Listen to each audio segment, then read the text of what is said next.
ಗೌತಮಿ ಜಾಧವ್ ಅವರು ಗೌತಮಿ ಅವರು ಪಾಸಿಟಿವಿಟಿ ಅಂತ ಆಟ ಶುರು ಮಾಡಿದ್ರು. ಆದ್ರೆ ನಿಜವಾದ ಆಟಕ್ಕೆ ಪಾಸಿಟಿವಿಟಿ ಅನ್ನೋದು ಬೇಡ ಅಂತ ಅರ್ಥ ಮಾಡ್ಕೊಂಡು ಇವಾಗ ರಿಯಲ್ ಆಟಕ್ಕೆ ಇಳಿದಿದ್ದಾರೆ. ಲಾಯರ್ ಜಗದೀಶ್ ಅವರು ಜಗದೀಶ್ ಅವರ ಇನ್ನೋಸೆನ್ಸ್ ನ ನಾವೆಲ್ಲರೂ ಕಳ್ಕೊಂಡ್ಬಿಟ್ವಿ ಅಂತ ಅನ್ಸುತ್ತೆ.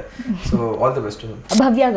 ಭವ್ಯ ಫಿಸಿಕಲಿ ತುಂಬಾ ಸ್ಟ್ರಾಂಗ್ ಇರುವಂತ ಹುಡುಗಿ, ಹುಡುಗರಿಗೆ ಇರುವಂತ ಸ್ಟ್ರೆಂತ್ ಆಕೆಯಲ್ಲಿ ತುಂಬಾ ಸ್ಟ್ರಾಂಗ್ ಆಗಿ ಇಟ್ಕೊಂಡಿರುವಂತ ಹುಡುಗಿ. ಬಟ್ ಒಂದು ಶಾಡೋ ಇಂದ ಹೊರಗಡೆ ಬಂದು ಆಟ ಆಡೋದಕ್ಕೆ ಇವಾಗ ಶುರು ಮಾಡಿದಾಳೆ. ಅದು ಕಂಟಿನ್ಯೂ ಆದ್ರೆ ಪಕ್ಕ ಟಾಪ್ 5 ಇರ್ತಾಳೆ. Hamsa she's a darling, she's a sweetheart and darling.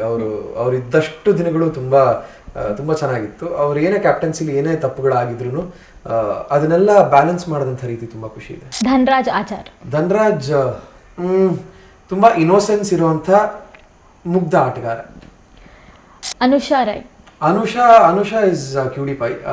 ಅವಳಲ್ಲಿ ಒಳಗೊಂದು ಇರಲಿಲ್ಲ. ತುಂಬಾ ನೇರವಾಗಿ ಆಟಗಳನ್ನ ಆಡ್ತಾ ಇದ್ಲು.